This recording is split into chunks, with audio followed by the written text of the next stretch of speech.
When we often think about collaboration, we think of technique, we think of strategy, we think of big meetings, endless talking. How are we going to find ways to work together?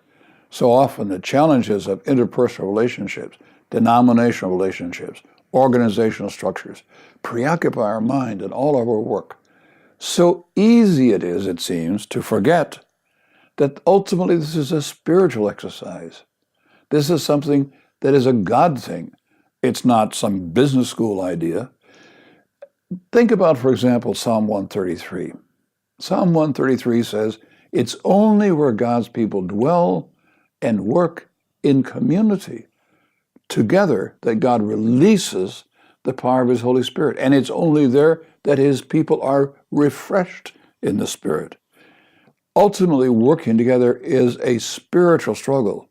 That's why I want to urge you, as you bring people together, as you are working to bring people together, as you're trying to get them to find ways to collaborate to achieve some kingdom objectives, that prayer is the single most important thing.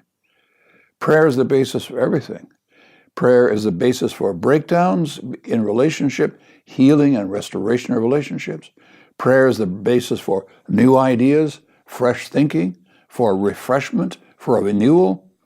And if you're starting a collaborative initiative, it may be a national alliance, it may be a partnership for unreached people, may I encourage you to very first thing, set as your priority, establishing a prayer base, people who are praying for this initiative from the beginning and throughout the initiative. Stop and think about the life of Jesus. Think of the hundreds of hours that Jesus spent in prayer, all night long in prayer. He needed to listen to the Father because he tells us that the only thing the people heard was what he heard the Father saying.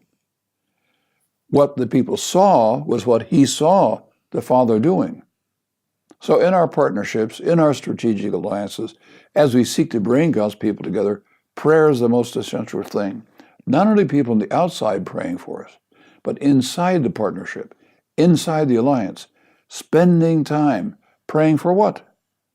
Praying for God's guidance, praying for each other.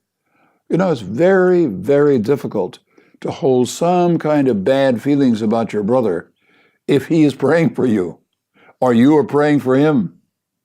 He tells you about his children. He tells you about his needs. He asks you to pray for him. And the community people are praying for each other. It transforms the dynamics, transforms the relationship as God works in our hearts through prayer to both restore relationships and to give us ideas, fresh perspective on what he's calling us to do. So please start with prayer and sustain your collaborative efforts in prayer. Based on prayer, you'll go much farther, much faster, and see God's blessing.